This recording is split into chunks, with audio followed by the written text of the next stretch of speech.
ជំរាបសួរពុកម៉ែបងប្អូនទាំងអស់គ្នាបាទថ្ងៃនេះមានវីដេអូថ្មីទៀតហើយបាទ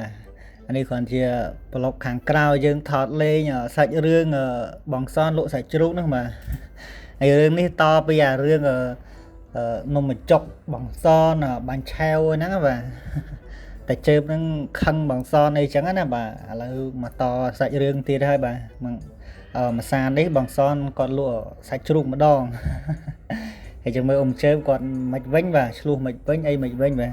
ហើយរឿងនេះចេញហ៎បងប្អូនបាទរឿងនេះតែចេញថ្មីហ្នឹងដែរបាទតែចេញភ្លាមទេបាទហើយមើលតែជើបដែរម៉ូតសក់លយម៉ូតសក់ជើបបាទស្ទៀវតែម្ដងបាទអានេះពាក់អាវថ្មីធ្វើម៉ូតសក់ថ្មីបាទនេះហ៎បាទនេះលោកគ្រូភ្លេងបាទហើយរឿងនេះចេញបងប្អូនតែចេញមុនហ្នឹងដែរបាទចេញថ្មីបាទហើយសាច់រឿងនេះមិនណាឆ្ងាយបាទថតនៅភូមិផ្លោកមាសយើងហ្នឹងនៅចិត្តហ្នឹងបាទហើយនេះយើងកំពុងតែរៀបចំប្លង់បន្តទៅទៀតហើយបងប្អូនបាទហើយនេះជួបជាមួយនឹងប្រុសប៉ែតយើងបាទប្រុសប៉ែតយើងថ្ងៃនេះដូចជាមានតួដែរបាទក៏តួមកមើលអញ្ចឹងណាមកលេងអញ្ចឹងទៅក៏ឃើញសនលក់សាច់ជ្រូកលក់អីអញ្ចឹងណាបាទនេះផ្លោកបាទ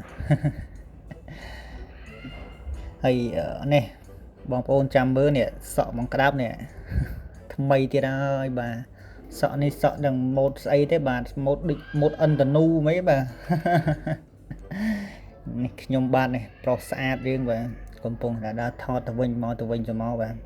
នេះជាមួយនឹងប្រុសជាតិយើងបាទស្អាតដែរប្រុសជាតិអានេះដឹងថ្មីទៀតហើយបាទថ្មីទៀតហើយបាទអានេះនេះហៀស្លូនយើងបាទហៀស្លូនយើងតួពូកែដើរនិយាយដើមគេបាទ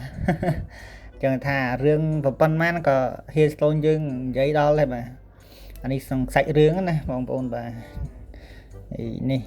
តួថ្ងៃនេះចាច់ច្រឹបបាទតួប្រពន្ធមកសនបាទហើយសាច់រឿងយើងមានតែតួប្រមាណអ្នកដែរបាទមានដូចជាលោកផលិតប៉ែតបងក្តាប់អីចឹងហ្នឹងបាទហើយសាច់រឿងនេះដឹង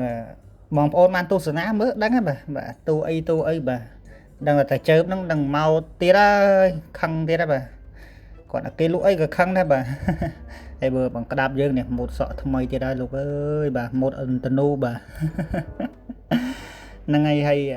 មានអីច្រើនណាបងប្អូនបាទមានអរគុណបងប្អូនច្រើនដែលបានទស្សនាបាទខ្ញុំថតលេងបន្តិចបន្តួចទេបងប្អូនបាទអរគុណច្រើនបាយបាយ